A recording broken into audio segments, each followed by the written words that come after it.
बई पारी रात भर नचाई बल के दुई नाली हे गे हिरान दूधावा के बई पारी रात भर नचाई बल के दुई नाली 500,000 के ढेर होतोगे नचते नचते जब भोर होतोगे खटाले में छौड़ी अब मेल होतोगे नचते नचते जब भोर होतोगे खटाले में छौड़ी अब मेल होतोगे नचते नचते जब भोर होतोगे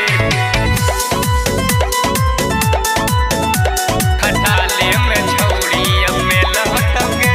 बड़ी दिन से छौड़ी कैले हलियासा आज कहे कहीं गे छौड़ी निराशा बड़ी दिन से छौड़ी कैले हलियासा आज कहे कहीं गे छौड़ी निराशा तोरा चलते हालास के ढेर होतोगे नचते नचते जब भोर होतोगे खटाले में छौड़ी अब मेल होतोगे नचते नचते जब भोर होतोगे खटाले में छौड़ी अब मेल होतोगे भोर होतोगे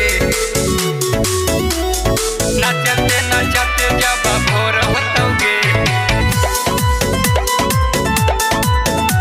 खटाले में छौड़ी अब मेल होतोगे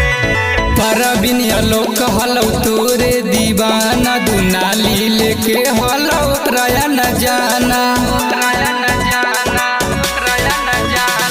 परबिन लोक हलौ तोरे दीवाना दुनाली लेके हलौ त्रया न जाना बात मन भी नहीं छौड़ी त देर होतोगे नचते नचते जब भोर होतोगे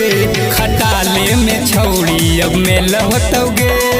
नचते नचते जब भोर होतोगे खटाले में छौड़ी अब मेल होतोगे।